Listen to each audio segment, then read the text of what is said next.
différents domaines pour être sollicité.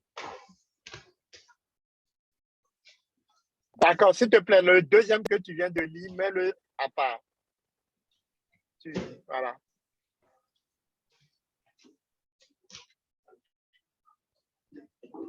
Avoir des compétences pour m'orienter dans ma carrière.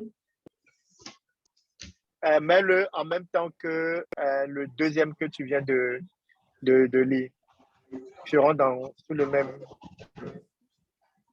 Savoir plus de l'orientation du module, acquérir quelques rudiments pour monter un projet professionnel. Comment maintenir son projet professionnel? D'accord, tu mettras ça sur les deux premiers. Bon, pas les deux premiers, les deux derniers, pardon. Désolé. Le premier reste seul pour le moment. Donc, développer des compétences de gestion ouvertes à la découverte sur le terrain. OK, tu le mets avec les trois derniers. Avoir des connaissances pour faire les bons choix entre les opportunités de formation et d'emploi, mais aussi d'entrepreneuriat. OK, avec les autres. Tu peux relire, pardon, la fin, parce que j'ai entendu entrepreneuriat dedans. Donc, avoir des connaissances pour faire les bons choix entre les opportunités de formation et d'emploi, mais aussi d'entrepreneuriat. Super. Donc ici, c'est quelqu'un qui s'interroge sur est-ce qu'il faut continuer dans le domaine professionnel ou il faut plutôt élaborer son projet dans le domaine de l'entrepreneuriat. C'est bien ça, mon délégué. C'est ça. Ah, OK. Donc, tu le mets avec le premier pas avec le premier, avec les autres. Clairement définir mon projet professionnel, identifier mon cheminement à court, moyen et long terme. OK, tu le mets avec les autres. Apparemment, il y a un seul qui reste seul pour le moment.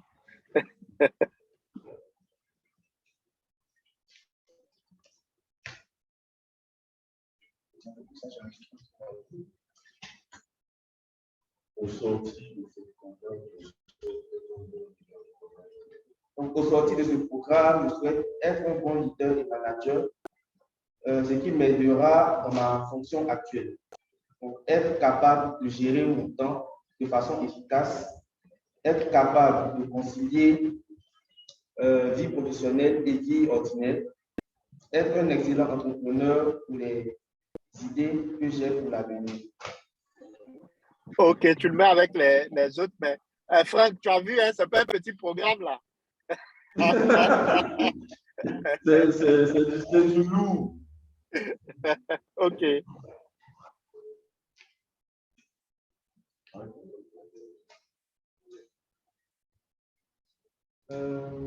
Méthodologie pour l'élaboration du projet professionnel. Les méthodologie pour la développement, les points à explorer et à actionner, les compétences humaines à améliorer et à acquérir. Donc, méthodologie pour l'ensemble, les points à explorer et actionner. Ok, donc méthodologie pour l'élaboration du projet professionnel, les points à explorer et à actionner et les compétences humaines à améliorer et à acquérir. Super. Il faut mettre ça avec les autres également. Donc, pouvoir obtenir une certification dans le domaine que j'exerce aujourd'hui et mettre sur pied un projet d'entrepreneuriat. Pardon, je n'ai pas bien entendu le début. Avoir une certification en? Dans le domaine que j'exerce aujourd'hui et mettre sur pied un projet d'entrepreneuriat. D'accord, il faut le mettre avec le tout premier.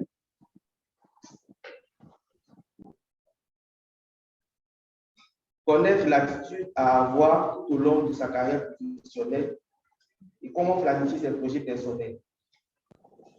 Super, on met avec les autres, là où il y a les plus grands Retour. Stratégie pratique. Erreur à ne pas commettre. Et même si on commet des erreurs, comment les rectifier? Comment lancer véritablement son projet sans que cela ne reste à l'étape d'idée? Comment développer son projet lorsque celui-ci est lancé de sorte à ce qu'il ne soit pas dépassé? D'accord, mets-le avec les autres. Donc, on a tout un pan. Franck, je vais essayer de t'envoyer ma présentation pour qu'on commence le premier exercice pour comprendre. Mais je vais avec mon délégué, commencer à expliquer quelque chose. Vous voyez que dans la plupart des attentes, il y a deux dimensions. Il y a la dimension personnelle, OK? Et il y a la méthodologie, c'est-à-dire l'approche qu'on va appliquer vers l'extérieur pour pouvoir atteindre notre objectif. Par contre, les deux premiers qu'on a mis de côté, pourquoi on les a mis de côté? Mon délégué ne m'a pas dit son nom. Je m'appelle Fabrice, tu peux m'appeler Fabrice, donc mon délégué. Ok, donc moi c'est Yannick Pagnon. Ok, Yann. C'est Yannick, non? Yannick Pagnon. D'accord, Yannick Tano. Pagnon, bon. K-P-A-G-N-O-N. Aïe, ça y est venu prendre ton nom là quand il y a arrivé là-bas. D'accord, donc Yannick, si tu lis le tout premier qu'on a mis de côté, qui parle de l'entrepreneuriat, vous allez remarquer que tu pourras lire encore, mais vous allez faire la remarque qu'il s'agit de monter un business plan ici. Donc, c'est comment structurer mon entreprise professionnelle et gestion des activités et des hommes de mon entreprise, pérenniser mon entreprise. Voilà. Donc, est-ce que ici la personne fait plus appel à la gestion de son entreprise en termes de sa structure, en termes de sa compagnie, genre comment je gère ma société mon restaurant, ma société de fourniture, de logiciels informatiques, etc. Est-ce que c'est plus dans ce sens-là? Celui qui l'a écrit peut lever la main et dire si c'est plus dans ce sens-là ou pas.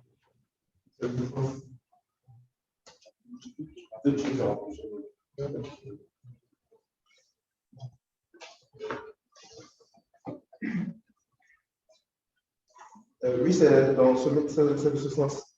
C'est dans ce sens-là, OK. Peut-être qu'on ne va pas attaquer directement cela parce que le plus important, c'est de savoir ici qu'est-ce que tu te fixes comme objectif, qu'est-ce que tu te fixes comme mission et puis comment tu y arrives. Ça sera plus dans ce sens-là, plus que dans la gestion d'entreprise. Je pense que dans le curriculum que vous faites dans le cadre de cette formation-là, à la fin de ce curriculum, tu seras beaucoup plus à l'aise pour répondre à cette question. Mais aujourd'hui, tu auras quelques rudiments. Et puis, si tu veux, quand je serai là tout à l'heure, on pourra échanger un peu plus dessus. OK? Yann, le deuxième point que tu as lu tout à l'heure dans la même catégorie, tu peux relire encore les deux qu'on a mis de côté pour qu'on soit bien. Obtenir une certification dans le domaine que j'exerce aujourd'hui et même étudier mon projet d'entrepreneuriat. Voilà, donc déjà ici, c'est moins une attente par rapport au cours, c'est plutôt une aspiration générale. La personne sait déjà qu'elle va avoir son certificat, donc je suis très positif pour la personne, OK? Et donc, une fois que la personne aura son certificat, elle va se lancer dans l'entrepreneuriat parce que ce que je comprends, ce certificat-là va l'aider à pouvoir lancer son business. Donc ça, par exemple, c'est différent des attentes qu'on peut avoir dans notre formation aujourd'hui. La formation aujourd'hui pourra peut-être permettre à mieux écrire ce à quoi va ressembler le projet professionnel, mais pas à dire que tu auras le certificat, bien voici le certificat, etc., etc. Donc, voilà un peu pourquoi on a mis ces autres-là de côté. Par contre, tout le reste, ça rentre en ligne de compte dans ce qu'on va couvrir aujourd'hui. Et pour les personnes qui, à la fin de la formation, n'auront pas eu l'impression d'avoir eu des réponses, pourront les poser pour qu'on sorte de là avec le maximum d'acquis. OK? Alors, donc, je reviens à mon propos. Si on remarque bien, la plupart des projets qui sont ainsi définis, OK, sont liés à ce que, en tant qu'individu, on veut, notre aspiration individuelle, mais ensuite, à quoi est-ce que on doit s'attendre en termes de méthodologie? OK. Donc, quelle serait la méthodologie que je vais mettre en œuvre? Qu'est-ce que je mets en œuvre pour pouvoir déjà définir et décrire mon projet professionnel et ensuite le réaliser, l'atteindre. Donc, voilà ce en quoi ça va consister. Et donc, le premier exercice qu'on va faire, c'est de se connaître soi-même. C'est quelque chose de très, très important. On ne peut pas arriver à définir un projet, à alimenter le projet si on ne se connaît pas soi-même. OK? Donc, je vais essayer d'envoyer ma présentation tout de suite à Franck pour qu'il la projette parce qu'on va commencer par un test de personnalité. Okay? Ça marche. On va commencer par un test de personnalité qui sera assez rapide, générique. Mon délégué, est-ce que tu t'es défini comme quelqu'un d'introverti ou d'extraverti? Je dirais quelqu'un d'extraverti. Oui, d'accord. Et pour toi, quels sont Bon, tu peux poser maintenant à quelqu'un dans la salle qui est extraverti comme toi. Il ne faudrait pas que le délégué soit un interrogatoire. Parce que tu es mon collègue là. Il faut que tu leur poses les questions. Qui se sent dans la case d'extraverti comme moi. D'accord? Une personne. Tous les autres sont introvertis. Oui, d'accord. Donc, je dirais que nous sommes deux. Deux. D'accord. Donc, c'est facile alors. Il y a une question. Il y a une question. Oui, allez-y.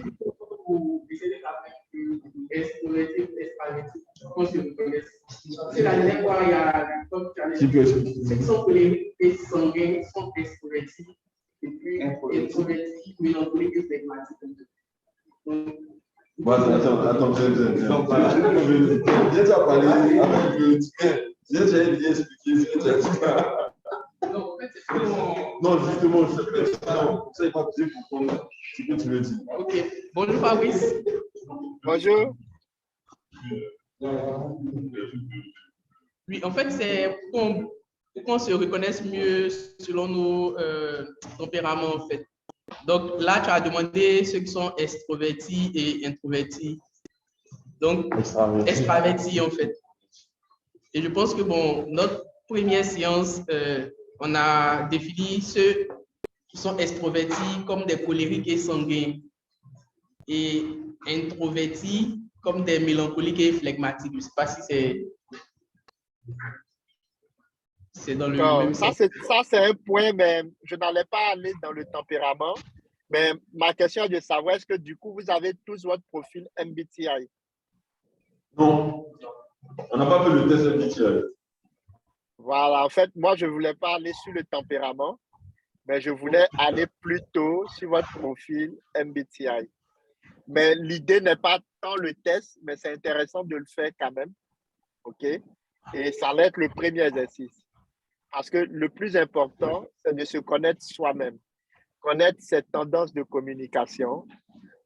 Je pas cette tendance, ses préférences de communication, ses préférences de relations, d'interrelations et comment on se positionne par rapport à ça qu'on est en réunion dans ce qu'on définit comme notre plan de carrière. Parce que tu peux vouloir être à un certain poste, quelqu'un qui est au marketing, et l'introversion, il y a des introvertis au marketing, je le confirme. c'est pas un frein, mais le fait que la personne ne soit pas très claire sur ses préférences, parce qu'il s'agit de préférences, il ne s'agit pas de défauts de qualité. Comme la personne n'est pas claire sur ses préférences, ça peut lui paraître comme un poids dans son interaction avec peut-être un patron qui est extraverti et qui va peut-être faire la promotion des extravertis. OK? D'accord, donc Fabrice, peut-être pour pouvoir faciliter la réponse, est-ce que tu peux essayer de donner un peu plus d'indications pour dire comment on sait qu'on est plutôt extraverti ou plutôt introverti? D'accord. Donc, c'est ce que je voulais t'envoyer Ah ouais. le deck pour que ce soit un peu plus interactif. Mais déjà, ma question était dans le sens que chacun puisse déjà se distinguer et avoir cette... souvent, on a l'impression qu'on est, on est extra alors que peut-être on est introverti. Si moi, je vous demandais à partir de cette première interaction, sans que vous m'ayez vu, est-ce que vous pensez que je suis extraverti ou introverti? Extraverti.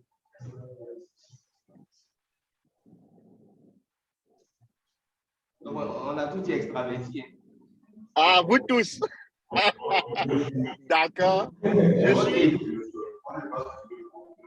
Je suis extraverti de Nous 8 avons heures. 3 personnes qui pensent le contraire, donc introverti, et le reste est extraverti. D'accord. Je suis extraverti de 8 heures à 18 heures, souvent entre minuit et 4 heures du matin, en fonction de là où je me trouve, à ces heures-là. Et puis, je suis hyper introverti la plupart du reste de ce temps-là. Qu'est-ce que je veux dire?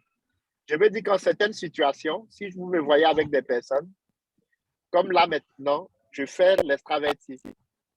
Mais après, j'aurai besoin de recharger, où je n'ai pas besoin de parler de quelqu'un. C'est pourquoi on parle de tendance dominante. Donc, vous allez trouver souvent des extravertis qui auront besoin d'être dans leur coin. Tu vois, et les gens vont venir dire, mais que dans ton coin, quelque chose ne va pas, etc., etc. Donc, c'est pour vous dire qu'on parle plus de tendance dominante plutôt que de quelqu'un il est extraverti, c'est bon, il est extraverti. Ou il est introverti, c'est bon, il est introverti. OK? Donc, Franck, je vais t'envoyer la présentation maintenant. OK? Je me déconnecte pour te l'envoyer. Et puis, on va avancer rapidement. OK? Ok, ça marche. Merci. Merci. Merci.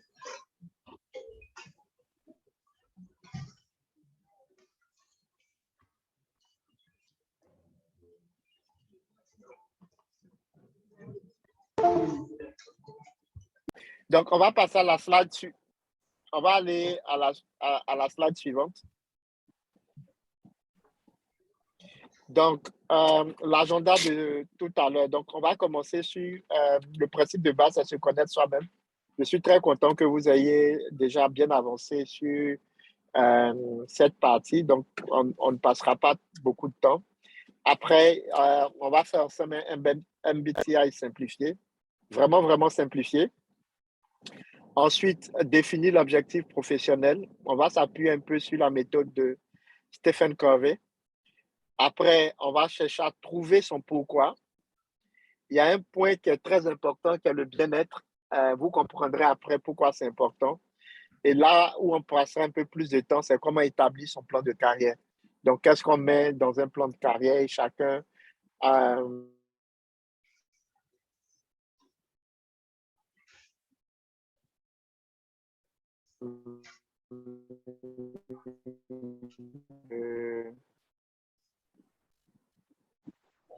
On t'entend un peu faiblement. chacun pourra... Vous m'entendez toujours? Ouais, là, on commence à t'entendre. On t'avait un peu perdu.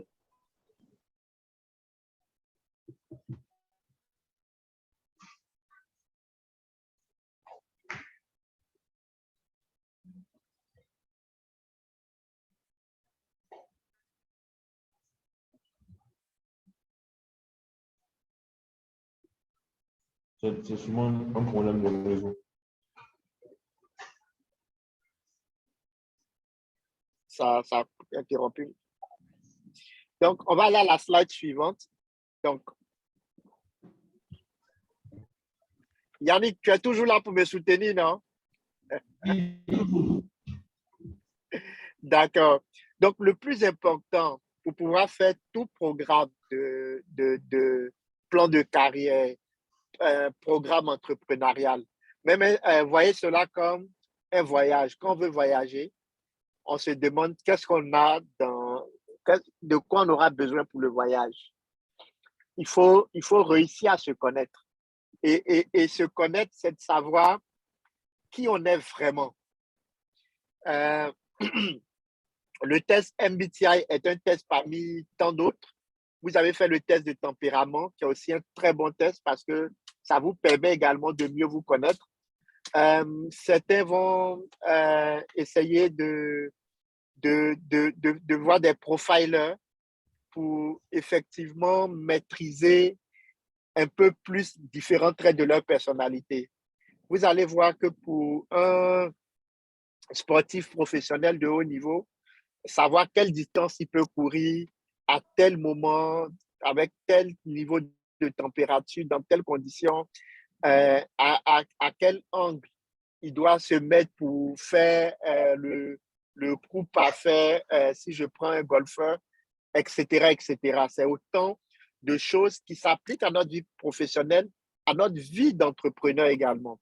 Si je prends quelqu'un qui aime dépenser, quelqu'un qui adore acheter des choses qui sont très chères, etc., sa propension à pouvoir économiser de l'argent sera très difficile. Alors qu'il peut, du coup, le sachant, trouver les moyens de ne pas directement prendre de l'argent, toucher de l'argent directement. Vous allez voir qu'il ne sera pas à la comptabilité de son entreprise parce qu'il sait qu'il va confondre l'argent de l'entreprise et son argent, etc. C'est un exemple peut-être extrême, mais ça donne un peu l'importance de devoir se connaître. Donc, si on va sur la prochaine slide, il paraît que ça vient de Platon qui est traduit par Socrate ou c'est l'inverse. Connais-toi toi-même et tu connaîtras l'univers et les dieux.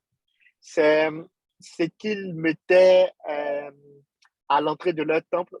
Mais l'idée ici qu'il dégageait, qu'il veut pouvoir expliquer, c'est dès que tu te connais, dès que tu sais qui tu es, il est beaucoup plus facile pour toi de pouvoir t'appuyer sur tes forces et pouvoir diminuer tes faiblesses, l'impact de tes faiblesses. Et donc, il y a aussi ce test qui est fait qui est très développé également par les Américains. C'est le test pour trouver ses talents. Donc, il y a un test qu'on appelle Talent Finder. Donc, l'objectif également, c'est d'identifier ses talents naturels, qui sont également ses forces, et pouvoir mieux les utiliser pour atténuer la dominance des défauts. Et donc, on va aller sur le point, la prochaine slide qui est le MBTI. Est-ce qu'ici, il y a des questions ou des avis? Parce que je veux que ce soit très interactif, malgré la distance. Yann, est-ce que quelqu'un veut donner un avis sur le connaître soi-même? Est-ce que quelqu'un a des appréhensions dessus ou quelqu'un a un exemple de là où se connaître soi-même a pu lui donner un avantage dans sa vie professionnelle? Est-ce qu'il y a des questions sur les slides? Bon, perso, moi j'ai un avis sur. Voilà, ouais, partage d'expérience. Voilà.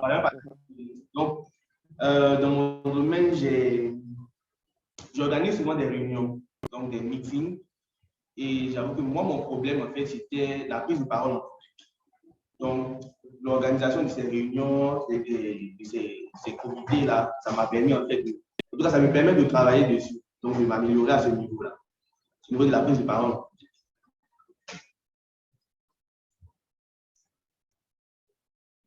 Merci Yann, super, super comme exemple. Donc, est-ce qu'il y a quelqu'un d'autre? Parce que Yann est extraverti comme moi. On n'a pas un introverti qui veut donner un avis. Il n'y a pas d'autres avis pour moi. D'accord. Donc, est-ce que Yann nomine quelqu'un qui pourra lire les deux définitions qui sont sur le, la slide?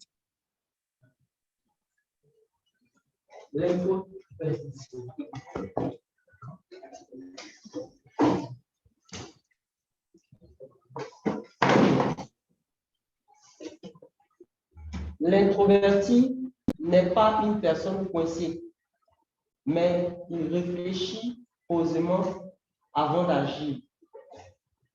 Il ne craint pas la solitude. Au contraire, il défend son indépendance et observe beaucoup avant de s'engager. À la fin d'une mauvaise journée, il aime rester au calme avec lui-même pour recharger ses batteries.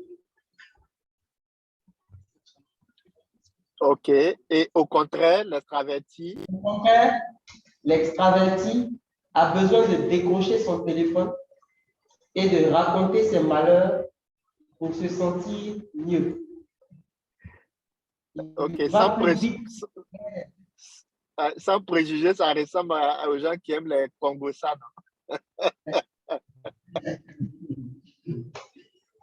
Il va plus vite vers les autres, aime créer des liens et appartenir à un groupe.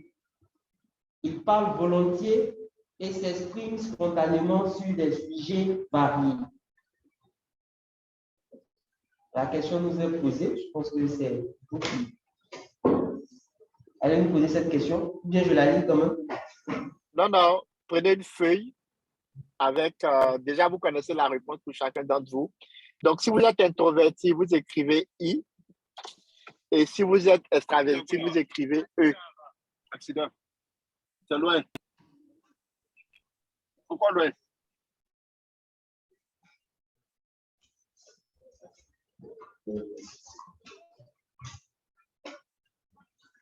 Donc, l'exercice, c'est de plus sur un bout de papier. Donc, on prend un bout de papier. Si on est introverti, on met I. Si on est extraverti, on met E. Ceux qui sont anglophones, là, comment on dit introverti déjà? Mes trois candidats.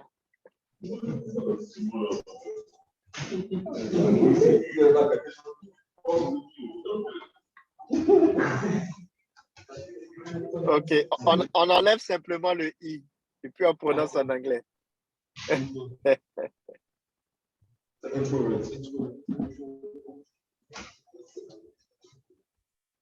D'accord. Donc, c'est fait. Tout le monde a pu écrire. Tout le monde a pu écrire. Tout le monde a écrit. C'est bon? D'accord. Donc, on va à la slide suivante.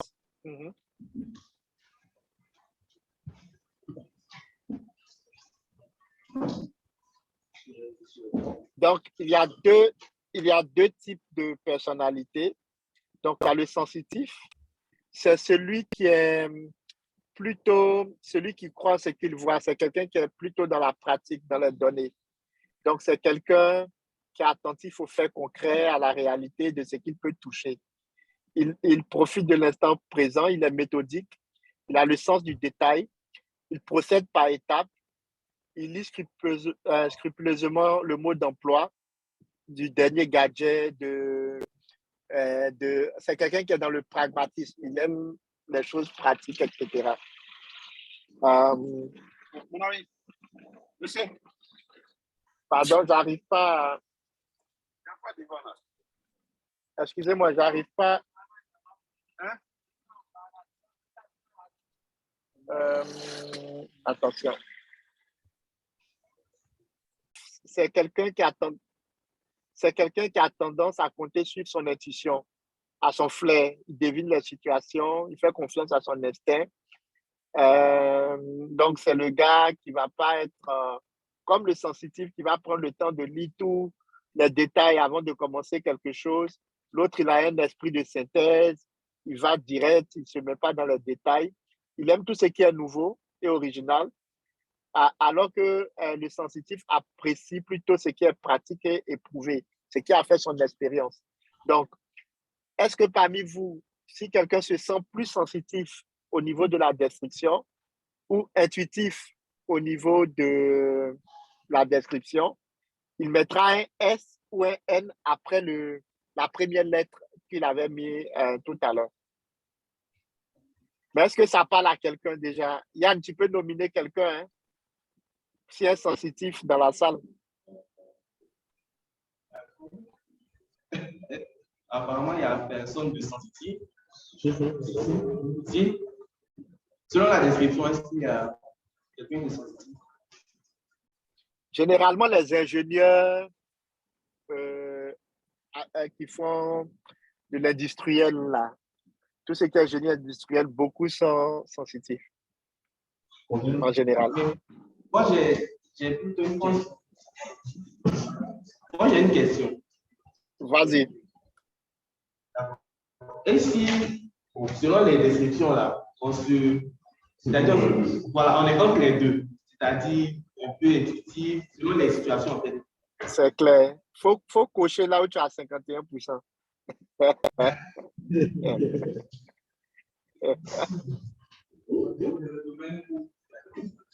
Tu vois, je peux te donner un exemple. Quelqu'un peut venir avec une idée comme ça pour dire, ah, les gars, j'ai vu un truc en Chine, là. C'est un truc énergie solaire. Ça, on peut mettre dans la poche, tu branches. Non, c'est top.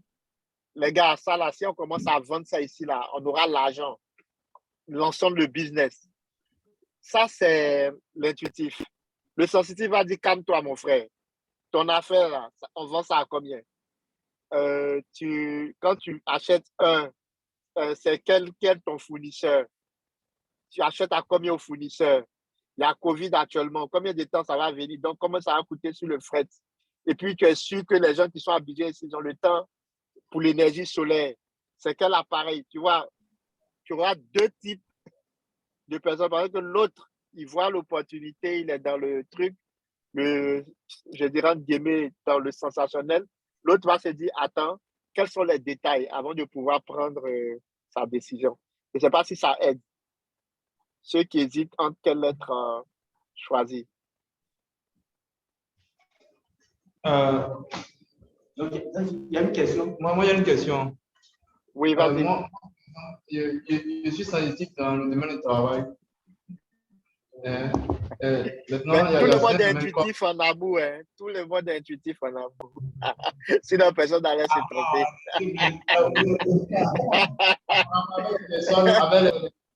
Au travail, souvent c'est intuitif, c'est-à-dire tu regardes le gars, tu dis, bon, ce gars, ça doit être un bon gars. Après, tu dis que bon. Mais si tu devais mettre dans le travail, si le gars t'emmenait un document, est-ce que il t'envoie un contrat, est-ce que tu vas prendre le temps de lire tout le contrat ou tu vas lui dire, ben écoute, tu vas lui demander 2 éléments du contrat pour dire c'est quel le fournisseur à qui on vend, à quel prix, et puis tu dis, bon, ok, c'est que c'est bon. Tu serais dans quelle situation? Ou bien tu as regardé, c'est quelle date ils ont signé, est-ce que son extrait de naissance, CNI, ils ont bien écrit, etc. Tu serais dans quelle situation entre les deux? Tout lit. Pardon? D'accord. Donc, si dans la plupart du temps, parce que comme encore ça marche, il y a des dominances. Hein. Par exemple, quelqu'un qui est intuitif, mais qui doit travailler, par exemple, dans un laboratoire, c'est clair que c'est rare de les trouver là-bas, mais si tu le trouves dans le laboratoire, il sera obligé de faire ligne par ligne. Donc, ne vous prenez pas la tête, mettez juste, quand vous regardez, qu'est-ce qui domine? Ou dans la plupart des situations, je suis comment? Ou dans la plupart des situations professionnelles, peut-être ça peut aussi aider, puisque le thème, c'est vraiment dans le professionnel. Sinon, dans les relations humaines et en amour, beaucoup de personnes, la plupart, on est intuitif. C'est rare de trouver quelqu'un qui va prendre une checklist. Il y en a qui font, Bill Gates l'a fait.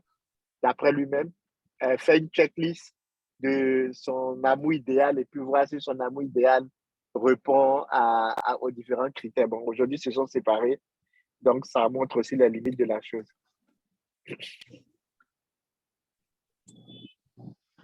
D'accord, est-ce que tout le monde est à l'aise? On a pu remplir? Oui, c'est bon. D'accord, donc on va à la slide suivante.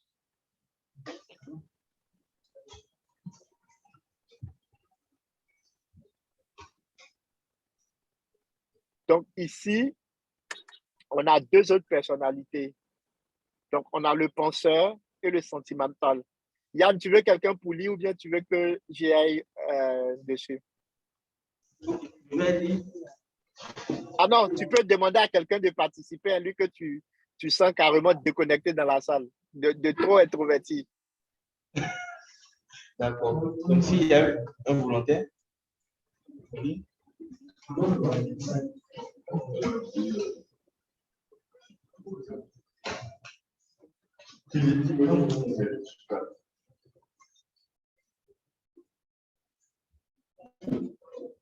Qu'est-ce qui entraîne votre décision? Pensée ou sentiment? Le premier point, c'est le penseur. Il joue souvent l'avocat du diable, car il adore argumenter et décortiquer les idées. Plutôt calme, il cherche la logique en tout et s'exprime de façon directe. Toute vérité ou presque est bonne à dire. Quelle que soit la situation, il souhaite que justice soit faite de façon objective. Pour prendre une décision, il pèse le pour et le contre et garde la tête froide. Le second point, c'est le sentimental. Lui donne plutôt la priorité à l'humain, au cœur. Plus subjectif dans ses décisions, il est d'abord en quête d'harmonie. Diplomate et sensible, il remarque les qualités des gens et leur fait des compliments sans hésiter. Mais il se vexe aussi facilement. Donc la question est posée, sommes-nous plutôt penseurs ou sentimentaux?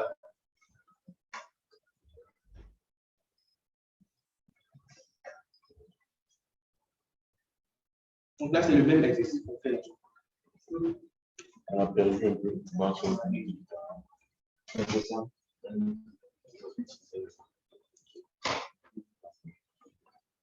Donc, il faut écrire, chacun écrit et si penseur ou et si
Fabrice, tu nous entends maintenant? Allô?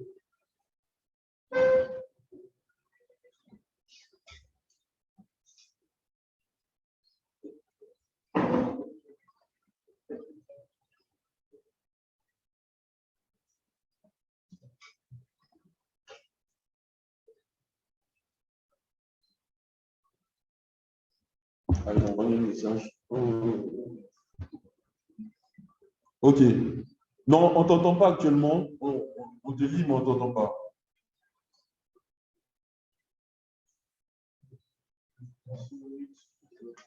Il n'est pas sur mute, je ne sais pas. Il n'est pas sur mute. On arrive à voir tes messages, on ne t'entend pas. Ok. Et maintenant, c'est bon? Oui, c'est bon, c'est top. OK, j'ai juste fait couper l'audio et le ramener. Donc, je disais que le penseur, si on peut revenir, voilà. Le penseur, il va plutôt être dans le pour et le contre. Il garde la tête froide. Il a une approche objective. Tandis que le sentimental, lui, il mettra l'harmonie du groupe, l'humain au devant. Donc, s'il y a une situation, par exemple, qui se produit pour dire que on doit faire une augmentation de salaire aux travailleurs. Désolé, si RH, donc je peux prendre un exemple comme ça. On fait une augmentation de salaire et il y a quelqu'un, par exemple, qui a une augmentation de 50 et l'autre a une augmentation, bon, les deux une augmentation de 50. Mais l'autre à 50, il en descend de ce qu'il lui faut pour vivre, par exemple. Je prends un exemple aussi extrême. L'autre, le sentimental va se dire, mais certes, il faut donner 50-50 aux personnes, c'est ce qui est demandé, mais à cause de la situation particulière de telle personne, on va essayer de lui donner 20. Donc, il va essayer d'être plus dans l'équité plutôt que dans une justice qui est basée sur la règle, etc., etc. Je ne sais pas si mon exemple vous parle. Est-ce que j'ai besoin de clarifier un peu plus? Non, ça va. D'accord. Donc, ceux qui sont penseurs, qu'ils mettent T à la suite des deux premières lettres, les personnes qui sont sentimentales, généralement, le sentimental, c'est lui qui va beaucoup travailler pour la cohésion de groupe. C'est la personne qui va se souvenir des anniversaires dans le groupe.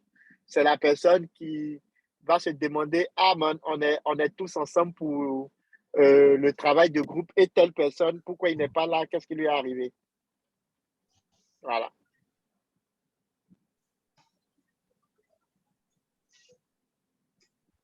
Bon. D'accord, il n'y a pas de question.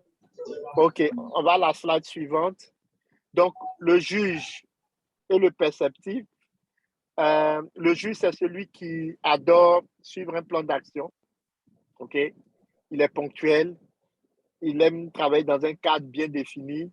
Il faut que tout soit préparé à l'avance. Son programme est clair. Il n'aime pas les tergiversations, les trucs de dernière minute, non.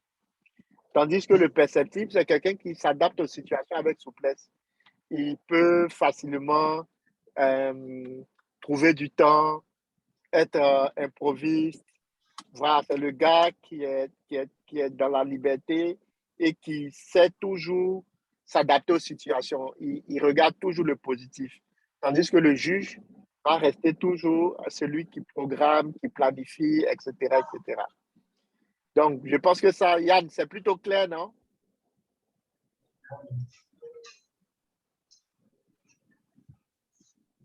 Ou est-ce qu'il y a des questions?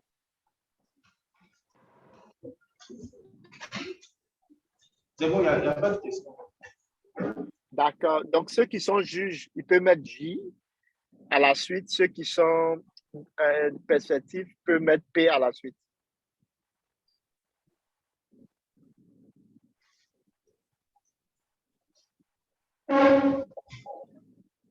D'accord. Ensuite, prochaine slide.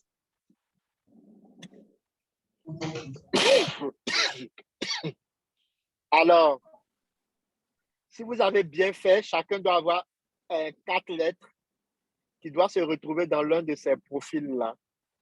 Yann, tu te retrouves dans quel profil? Je retrouve ENF. Donc, EN, organisateur. D'accord. est-ce que quelqu'un d'autre peut donner son profil? INFP, donc idéaliste.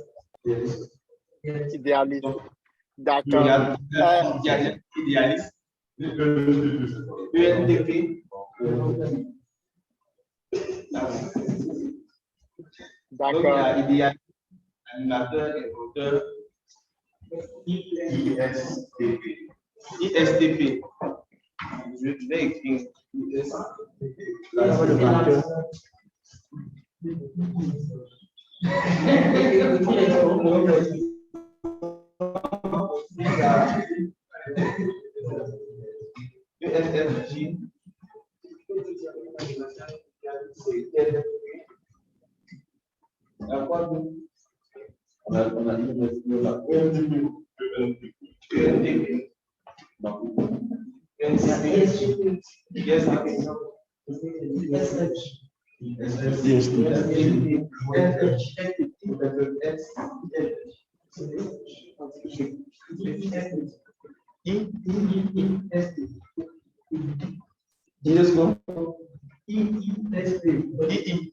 Non, il n'y a pas de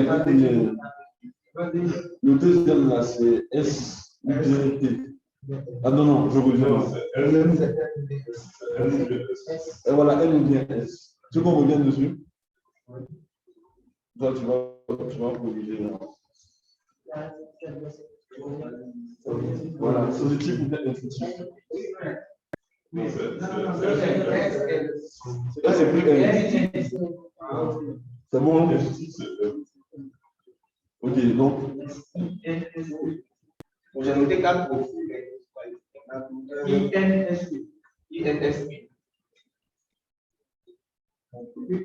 INFJ. INFJ.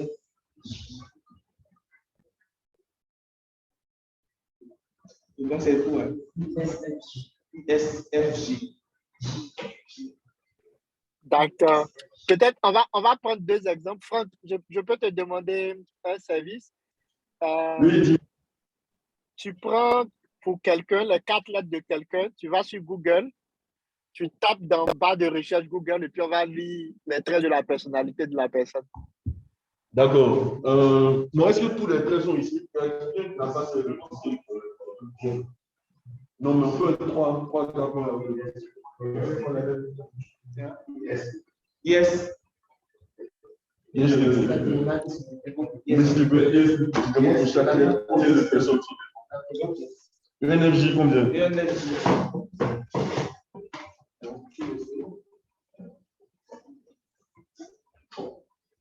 INFP.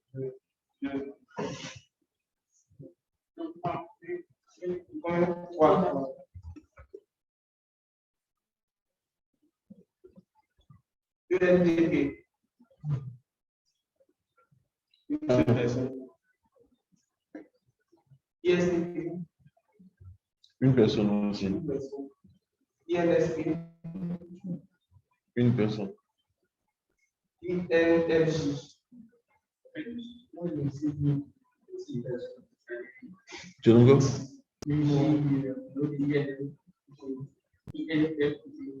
INFJ. Donc vous êtes 2 alors. Joël aussi est INFJ, non? FJ. Donc ça fait 2. Donc tu as déjà. Donc non, c'est 1 alors.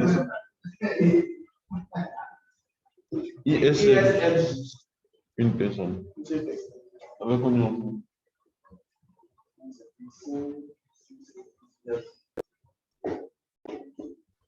Les personnes peuvent avoir le même profil, hein? Ce n'est pas un problème. Il nous manque 2 personnes. Ils n'ont pas encore fait pour elle. INTP. Il manque une personne maintenant. Mais à tout le monde est combien? À tout le monde est 11. Donc il manque une personne. On a combien là-bas? 1, 2, 5, 6, 7, 8, 9, 10. Il manque une personne.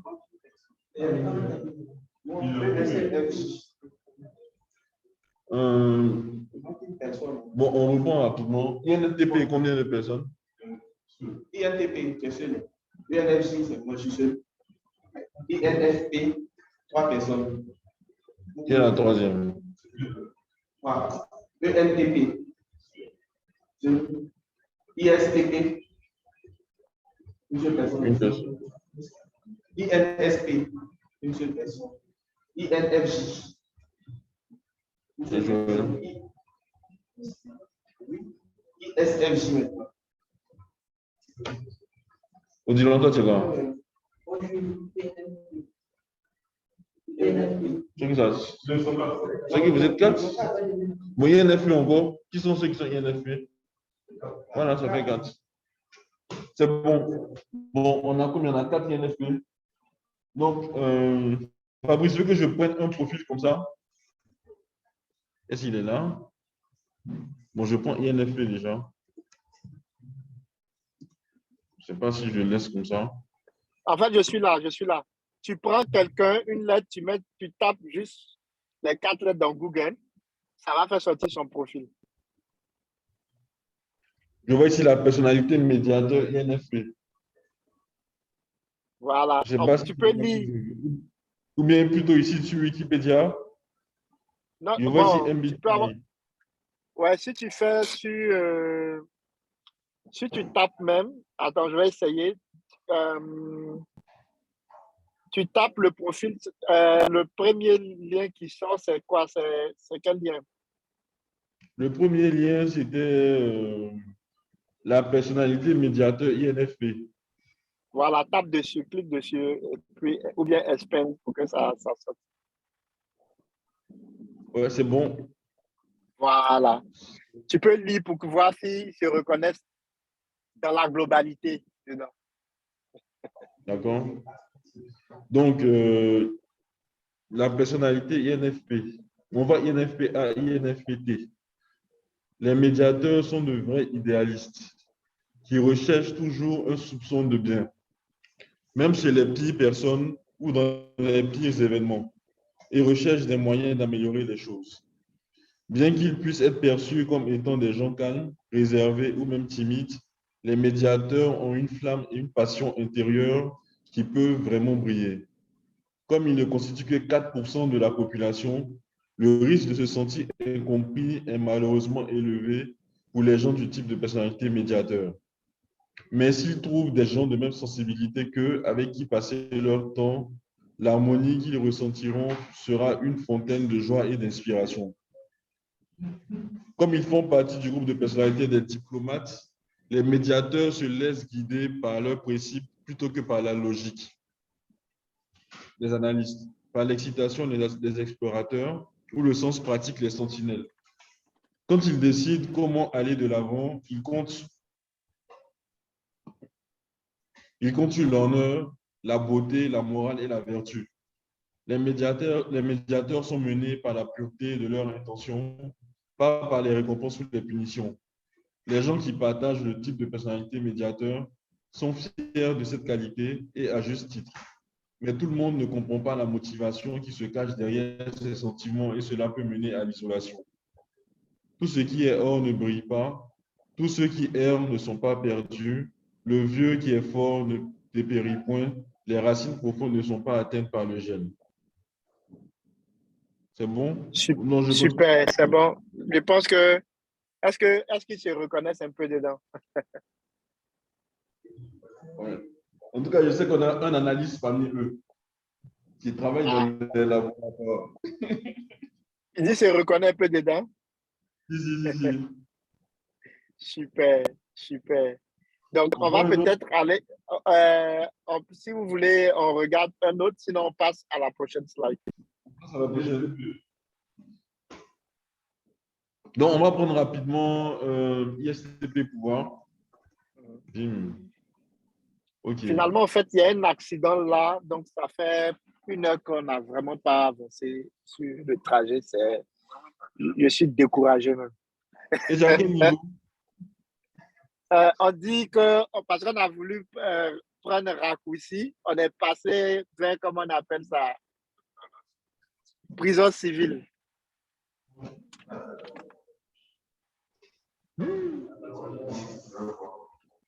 Ouais. Ça, là, c'est chaud. Ouais, direct. Pas la zone industrielle et tout, non.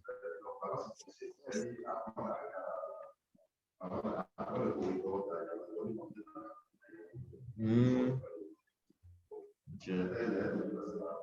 Si, si, si, si.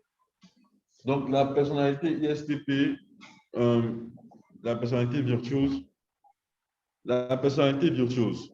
Je voulais vivre la vraie vie, une vie différente. Je ne voulais pas aller au même endroit tous les jours pour y voir les mêmes gens et y faire le même travail. Je voulais des défis intéressants.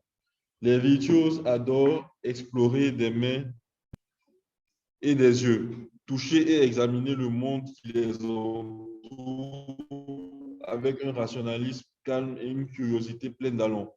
Les gens qui ont ce type de personnalité sont des faiseurs nés qui évoluent d'un projet à un autre, construisent des choses utiles et des choses superflues pour le plaisir et apprennent de leur environnement au fur et à mesure. Souvent mécaniciens et ingénieurs, le plus grand plaisir des virtuoses est de se salir les mains en démontant les choses et en les remontant un petit peu mieux qu'elles n'étaient auparavant.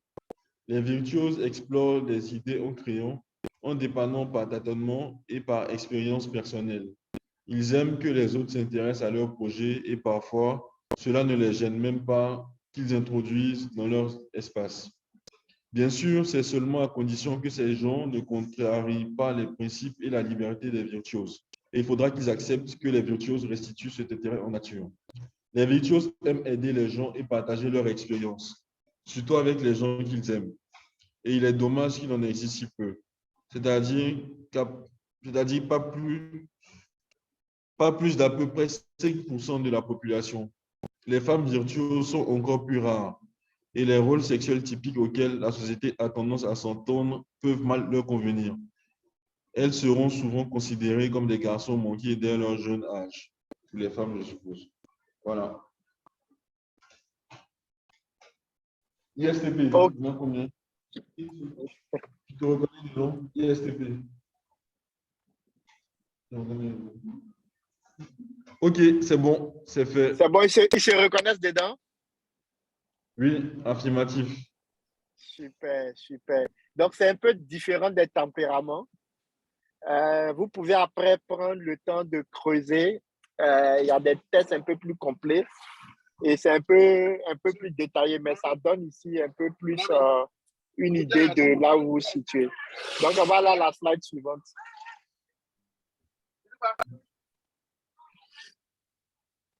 Mais ça va loin. On clique encore. Voilà, donc ici, c'est la méthode de Stephen Covey. Alors, qui est déjà familier à cette roue-là?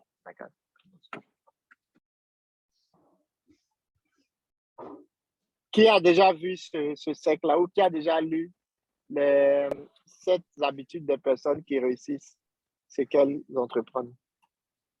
Personne? Personne n'a déjà vu ça.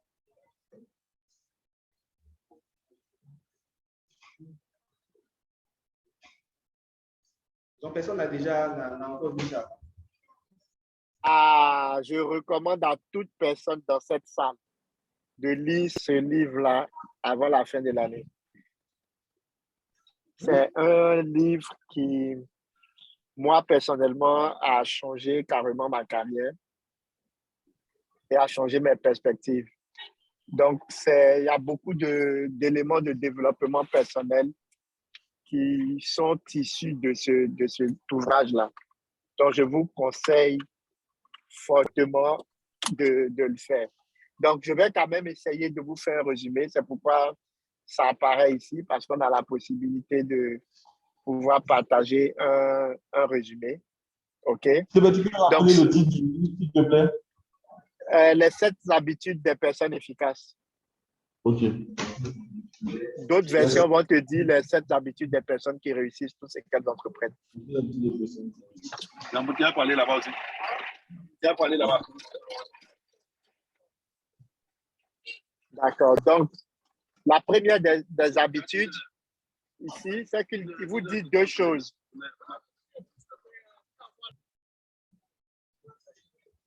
Il vous dit 2 choses. Donc, il y a 2 choses. La première des choses, c'est ce dont on parlait tout à l'heure, se connaître soi-même. Donc, tout ce qui vient de nous-mêmes.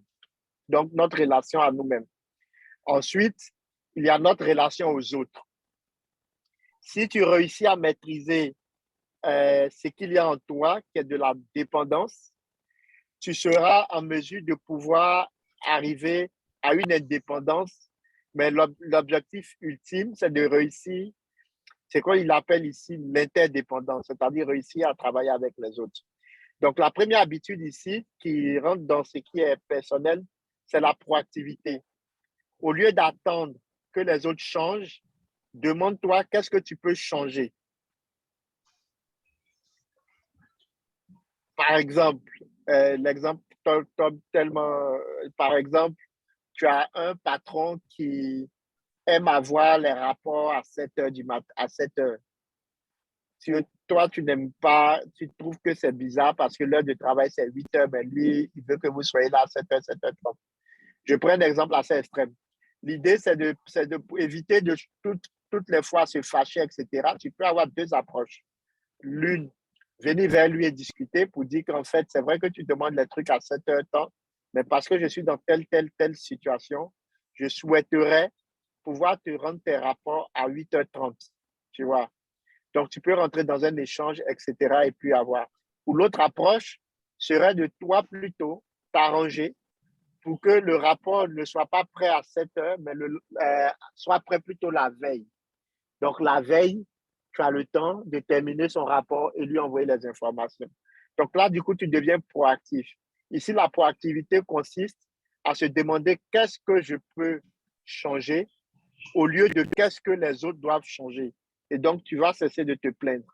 C'est très important pour pouvoir, vous verrez plus tard dans son plan de carrière. La deuxième des choses, c'est que vous pensez à là où vous voulez aller. Quel est l'objectif?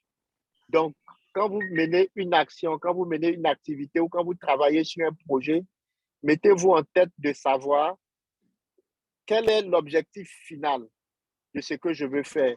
Quel est mon but ultime? Ensuite, une fois que vous savez où vous voulez partir, mettez les choses les plus importantes en première position dans votre journée. Appliquez le Pareto. Qu'est-ce qui est le plus important à faire pour moi dans la journée? Une fois que vous aurez avancé sur cette voie-là, vous pourrez commencer maintenant à envisager ce qu'il appelle ici le gagnant-gagnant. Donc, travailler avec quelqu'un, quand vous négociez avec quelqu'un, quand vous discutez avec quelqu'un, ne pas penser seulement à son intérêt, mais aux intérêts des deux parties. OK? Ensuite, c'est très important de comprendre les autres. Quand vous prenez le temps d'écouter, quand vous prenez le temps de présenter de l'empathie, il devient plus facile pour vous de pouvoir partager vos idées parce que ça aura tenu compte de tous les facteurs des différentes personnes. Enfin, la synergie. C'est là où vous devenez plus fort en travaillant avec les autres pour un objectif ultime. OK? Et la septième habitude qui dit, c'est de pouvoir toujours revisiter les différentes habitudes, etc. Donc, premier élément de notre exercice aujourd'hui, dans notre plan de carrière, demandez-vous la question suivante. Et Stephen Covey décrit ça dans son livre. Si vous devez assister à votre propre funérailles, parce que souvent on se demande quel est mon plan, etc., etc. Il a une méthodologie assez directe et assez, je dirais, provocatrice. Si vous devez assister à votre funéraille aujourd'hui, OK? Qu'est-ce que vous voulez que votre famille dise de vous? Si vous avez déjà des enfants, qu'est-ce que vous voulez que vos enfants disent? Si vous avez une épouse ou une compagne, qu'est-ce que vous voulez qu'elle dise de vous? Quel témoignage sur le pupitre vous voulez qu'elle dise de vous? Qu'est-ce que vous souhaitez que vos collègues disent de vous? OK? Les membres de votre communauté, église, mosquée, etc.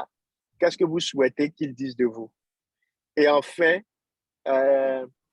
qu'est-ce que vous-même, vous pensez de tout cela qui est prioritaire? Voilà l'un des premiers plans une des premières étapes pour pouvoir faire son plan de carrière. On va aller à la slide suivante. Commentaires, questions là-dessus? Des questions? Non, c'est bon.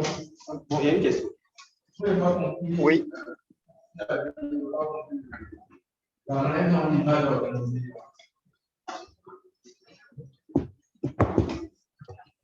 Allô? L'organisation de... En fait, il n'a pas compris l'organisation de l'image, du diagramme. D'accord. Donc, dans l'image, il y a ce qu'on appelle, en fait, il parle d'une évolution à 3 étapes. OK?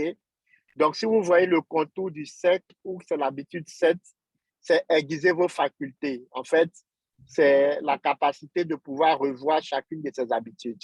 OK? Donc, pour réussir, ça commence d'abord par soi. Donc, il faut partir d'une situation de dépendance à une situation d'indépendance. Pour être indépendant, OK, ça veut dire considère que là, on se retrouve en deçà de la dépendance. Donc, on est dépendant. On subit les événements, on subit les choses, on se plaint, on n'a pas de plan de carrière, on n'a pas de plan professionnel. Est-ce que notre plan là, ça va marcher, c'est quoi, etc. Donc là, tu es dans une situation de dépendance. Tu souhaites que les choses arrivent pour que ça change. Donc, les 3 premières habitudes vont te permettre d'arriver à un niveau d'indépendance.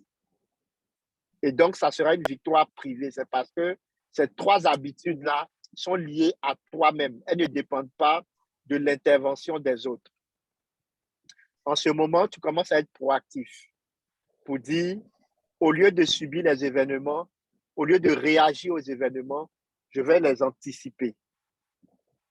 Je vais plutôt définir ce que devrait être ma journée plutôt que de me réveiller le matin et en fonction des emails que je reçois ou des tâches que je reçois, ça va définir ma journée, ça va définir mon humeur. OK? La deuxième habitude maintenant, c'est que tu aies toi-même un objectif de vie qui soit clair, qui soit quel est ce que je veux atteindre. Une fois que tu sais ce que tu veux atteindre, tu dois maintenant aller à l'action.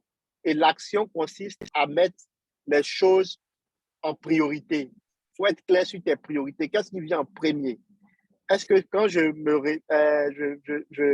suis au boulot, ce sont les tâches qui vont avoir le plus grand impact que je vais mettre d'abord, ou bien ce sera causé avec mes voisins au bureau quand on vient le matin pour, comme on dit en guillemets, s'enjailler pour lancer la journée.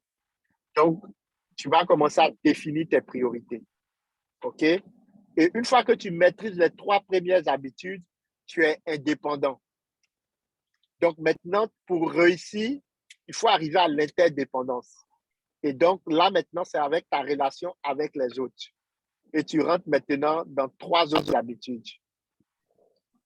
Voilà. Et dans ces 3 autres habitudes-là, c'est le gagnant-gagnant, comprendre les autres avant de chercher à être compris et profiter de la synergie. Est-ce que ça répond à la question? Ça marche. C'est bon? C'est bon. D'accord. Alors, donc, on va aller à la prochaine slide qui est pour vous, c'est quoi le purpose? Parce que le purpose, c'est ce qui motive, c'est ce qui, c'est le pourquoi, c'est notre raison d'être, ce sont nos valeurs. Alors, je voudrais demander à quelques personnes ici, pour vous, quand on dit mon objectif professionnel, mon plan de carrière, c'est quoi votre plan, c'est quoi votre objectif? Quelle définition vous allez donner à cela?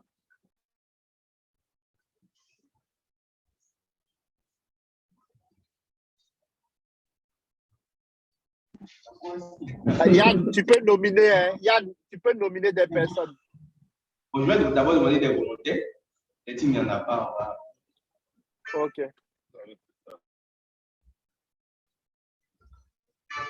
Qu'est-ce qu'il y a de volontaires pour répondre à cette question?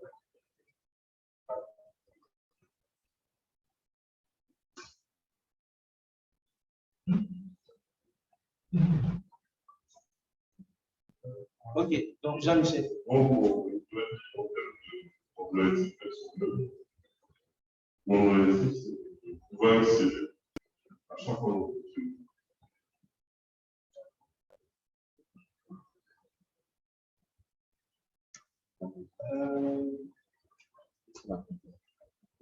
Est-ce que tu as entendu la réponse de Jean-Michel? Non, je n'ai pas entendu. Donc, il dit en fait que son objectif, c'est de pouvoir exceller dans tout ce qu'il fait, tout ce qu'il entreprend. D'accord. Voilà. Mais à la fin de la journée, qu'est-ce que Jean-Michel, bon, on pourra le voir en avançant, mais à la fin de la journée, ici, il parle d'être efficace. Donc, il y a beaucoup dans l'efficacité.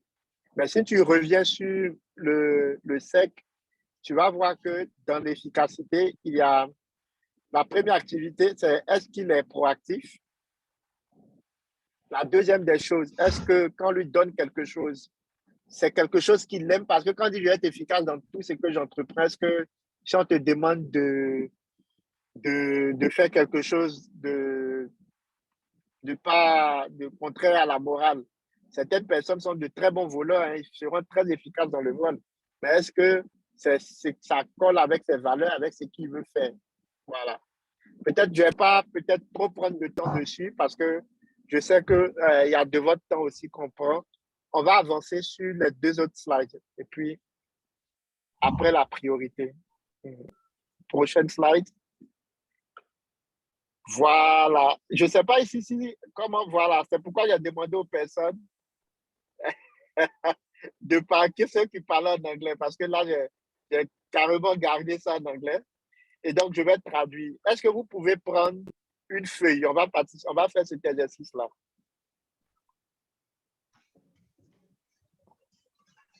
Est-ce que vous pouvez diviser soit en deux groupes ou bien vous pouvez le faire individuellement? Yann, dis-moi en fonction du design de la salle, qu'est-ce que tu préfères? On peut se diviser en deux groupes. D'accord. Est-ce que le groupe que vous êtes actuellement, vous avez déjà un bon vécu ensemble? Vous vous connaissez en dehors des séances? Non. D'accord. OK. Donc, vous pouvez peut-être vous mettre à deux avec vos voisins directement. Ça va peut-être aller plus vite. D'accord. On va former des groupes de deux. Voilà. Donc, vous mettez en paire. On est 10. Et la première question, c'est de dire à votre voisin quelle est l'activité, qu'est-ce que dans tout, que ce soit professionnel, non professionnel, qu'est-ce que vous faites qui vous donne de l'énergie? Qu'est-ce que vous pouvez faire?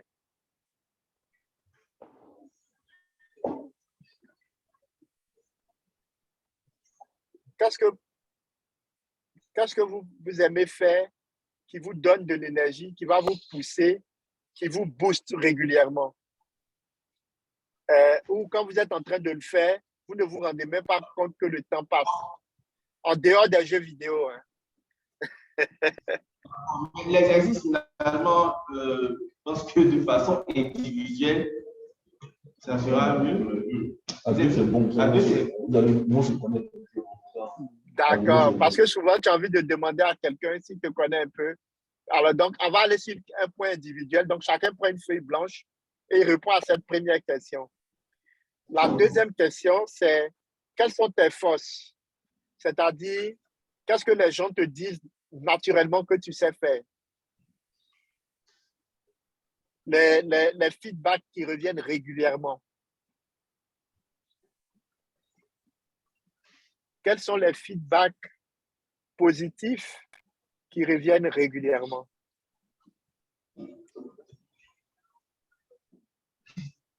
Et selon toi-même, qu'est-ce que tu fais naturellement sans effort?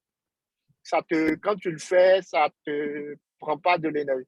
Moi, personnellement, je peux faire 20 formations, ça ne me fatigue pas. Ça me donne plutôt de l'énergie.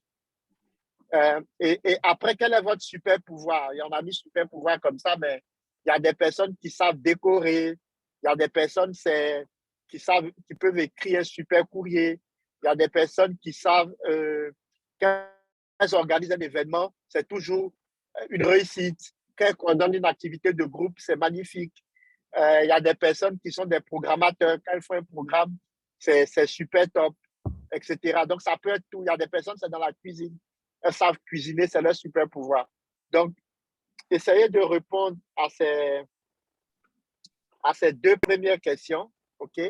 La première, c'est qu'est-ce que vous aimez faire qui ne vous prend pas de l'énergie, mais bien au contraire, vous en donne. La seconde, c'est quel est votre pouvoir, votre super pouvoir, quelles sont les compétences qu'on vous reconnaît qui vous viennent naturellement. Et la troisième chose, c'est quelles sont les activités dans lesquelles vous pouvez intégrer ce que vous avez dit plus haut. En quoi est-ce que ça peut vous aider dans vos tâches de tous les jours? Par exemple, pour ceux qui travaillent déjà ou qui ont déjà une activité entrepreneuriale, en quoi ces différentes compétences-là vous aident? Donc, on va se donner 15 minutes pour ça. Franck, j'ai combien de temps? Normalement, tu as en tout et pour tout 1h15, 1h30. Mais Donc, je sais pas à quelle heure on a commencé. j'ai excédé mon temps. Oui, il est 15 heures. Je pense qu'on a excédé. Ouais, donc, D'accord. Est-ce que tu regardes avec les équipes si elles sont disponibles? Est-ce qu'une session à Unilever les intéresse qu'on fasse? Parce qu'il y a plusieurs exercices que je peux vous présenter qui seront très intéressants en face-to-face. Mais est-ce que programmer une session à Unilever les intéresse, même si c'est en semaine? Vous êtes intéressé Ou même le par week-end? à Unilever. Un week-end. Ils sont partants. Maintenant, pour le jour, peut-être on va se coordonner, te faire des propositions. Il n'y a pas de problème. Ils sont partants pour le week-end, samedi matin, c'est ça? Non, samedi Oui, même un prochain, samedi, ça me va. Hein. Et samedi soir? Samedi soir, c'est quoi le soir? Quand on dit le soir, c'est quelle heure? Quelle heure? L'après-midi. L'après-midi. D'accord. Ça peut être un peu compliqué, mais si c'est dans l'après-midi, moi, je peux vous inviter plutôt dans un coin où je fais souvent des interventions. À la Palmeraie, il y a un coin de, comment on appelle ça, coworking, juste en dessous du roof, si ça vous intéresse. Parce qu'à l'Unilever, si c'est l'après-midi, je pense que 14h ça serait entre 14h et 16h. Mais samedi après-midi, c'est un peu compliqué. Ça sera compliqué samedi après-midi. Mais matin, c'est possible. Samedi matin ou si c'est l'après-midi. Ce qu'on va faire, on va organiser tout ça, puis on va te faire des propositions de créneaux. D'accord. On va lui faire des propositions. Il avait dit que samedi matin, c'était bon. Maintenant, le samedi après-midi, c'est un peu compliqué pour lui.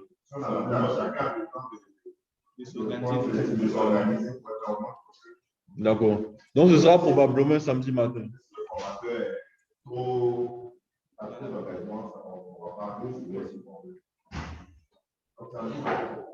D'accord, on va te revenir avec une proposition de samedi matin.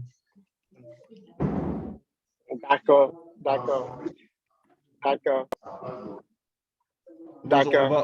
Je pourrais prendre ça et dans le groupe aussi.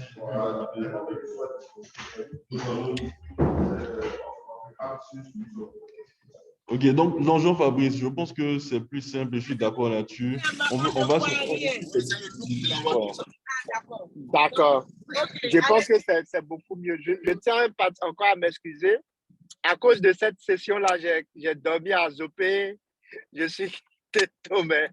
Malheureusement, je pense que Abidjan a eu raison de moi. Là, je suis en train de rebousser chemin pour carrément revenir au départ parce que là, c'est en train de se compliquer. C'est terrible. Là, je suis en train de rebousser chemin pour reprendre encore une autre voie. Il y a quelqu'un qui propose que tu passes par Niamey. Il y a une voie par Niamey. C'est ce que je suis en train de faire. On est en train de se retourner. D'accord. Mais on essaie quand même de terminer les slides, non? Oui, je peux vous présenter les slides rapidement, mais on ne pourra pas. Allô? Donc, on essaie de terminer en 5-10 minutes. D'accord. Donc, ce que je fais, je vous présente les slides. Donc, allons-y sur la slide suivante.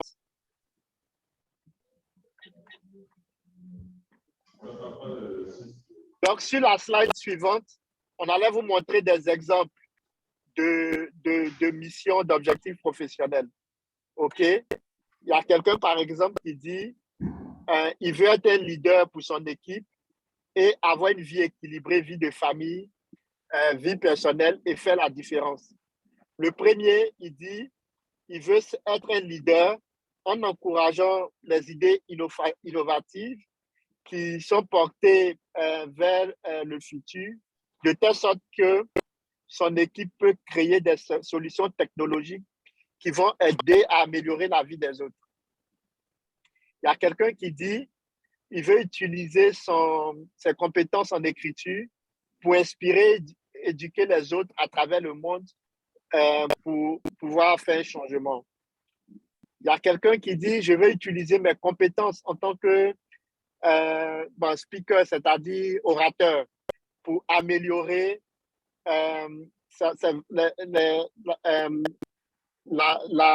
l'appréciation personnelle donc, des personnes, leur valeur, l'estime personnelle des personnes à travers le monde. Bref, il y a pas mal de trucs et on allait arriver à ce que chacun puisse définir cette mission-là pour lui-même. Donc, la slide suivante. Mais cela n'est pas possible si vous n'êtes pas... Non, peut-être revenez précédemment. Voilà. Cela n'est pas possible si vous n'êtes pas à l'aise avec votre bien-être. Et là, on allait ensemble prendre des actions pour améliorer notre bien-être physique. Qu'est-ce que je fais pour améliorer mon bien-être physique? Qu'est-ce que je fais pour améliorer mon bien-être mental? C'est-à-dire, je reçois mes idées clairement, je monte mes idées, etc. Comment je fais pour maîtriser mon état émotionnel? OK? Et comment je booste ma motivation? Donc, on allait faire des exercices et par exemple, on allait travailler sur votre biorhythme. Chacun allait pouvoir définir son biorhythme, c'est-à-dire à quel moment de la journée il est apte à faire telle ou telle activité parce qu'on n'a pas tous le même biorhythme. Et quand souvent on travaille contre son biorhythme, on prête beaucoup plus d'efforts. Voilà. OK? Slide suivante.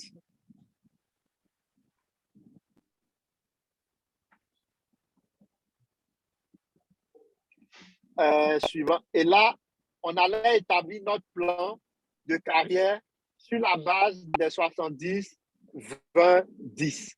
Et là, on allait faire un coaching individualisé. C'est pourquoi c'était important que je sois présent. Individualiser chacun en fonction de la compagnie où il se trouve, de ce qu'il fait. On allait s'asseoir là et s'assister. Slide suivante. Là, voilà. Bon, ici, je rappelle les critères pour que ton plan soit bon. Il faut qu'il soit pertinent. Il faut qu'il puisse tenir compte des opportunités réelles qui sont chez vous. Et ensuite, il fallait passer à l'action. Donc, la prochaine slide. Donc, on allait faire un travail pour identifier qui sont ceux qui peuvent être vos coachs, qui sont ceux qui peuvent être votre mentor, qui a besoin d'un coach, qui a besoin d'être mentor, et à chaque fois, comment on organise ce coaching et ce mentoring. OK? Prochaine slide.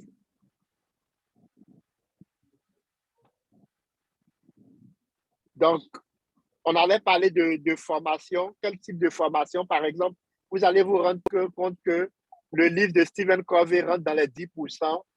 Faire une formation comme là maintenant, ça représente que 10% de ce que vous allez apprendre.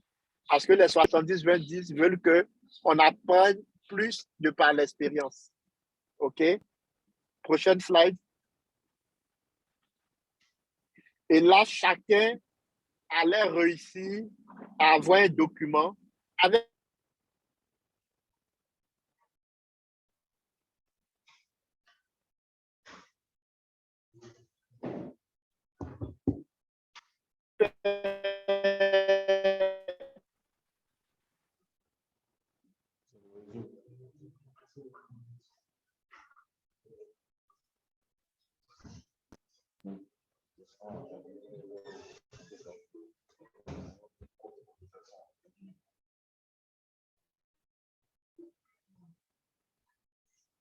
Allô, Jean-Fabrice, tu nous entends?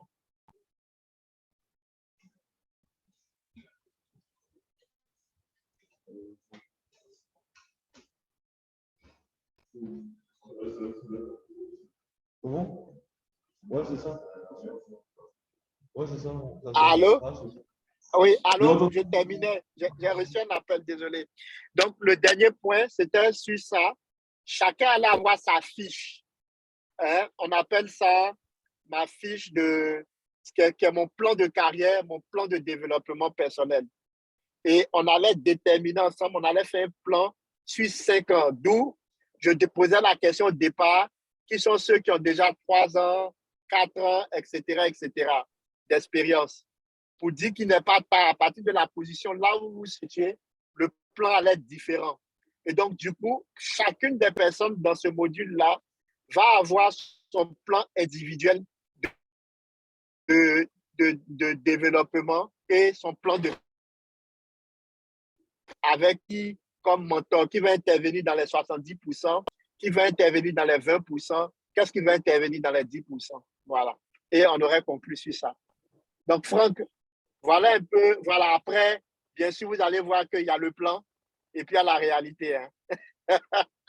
et avoir le plan permet toujours d'avoir des options A, B, C, mais toujours pour atteindre son objectif de carrière. Et certainement, j'allais vous partager mon expérience personnelle avec le plan personnel que j'avais fait sur cette base-là et comment chaque année, ça m'a permis d'être là où je suis. Allô, Franck, tu es là? Oui, Fabrice, je suis là. Je suis là. Je D'accord. pense on se rend compte de tout le contenu pratique que tu as à nous partager. La profondeur, la quintessence. La quintessence Et le faire c'est en difficile de présentiel faire avec ça en toi. 1 heure. Donc on est preneur du rendez-vous à Unilever. On va s'appuyer sur ta disponibilité. On a un groupe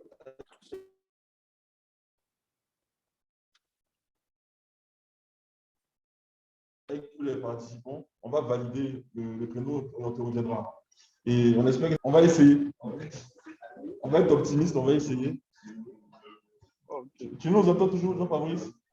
Ouais, je vous entends. C'est mon téléphone qui va se décharger.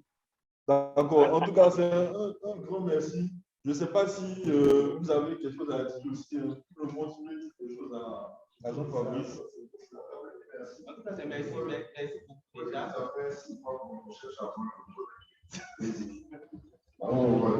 Là, c'est le travail. Bon, au passage, il y a Bessie qui dit qu'il cherche à avoir un rendez-vous avec toi. Au passage. D'accord. Actuellement, en tout cas, je... Oui. Non, vas-y, vas-y. Voilà, en fait, c'est pour te dire que à l'unanimité, les participants que j'ai en face de moi sont contents, sont satisfaits de cette première introduction-là.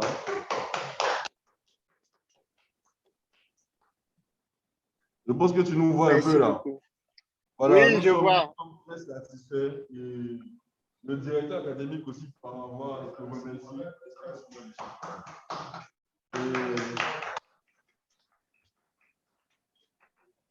Merci beaucoup. Nous sommes Merci. convaincus.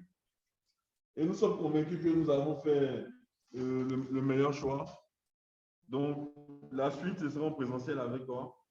Super, super. Je remercie encore et encore.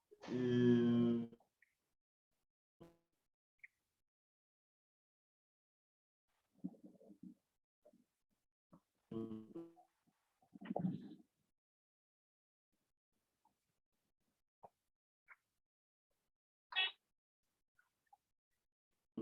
on reviendra très vite pour le rendez-vous en présentiel. Super. Merci beaucoup, mon frère. Merci à tous. Et puis, bravo pour l'initiative. Et puis, on est là pour aider. Voilà.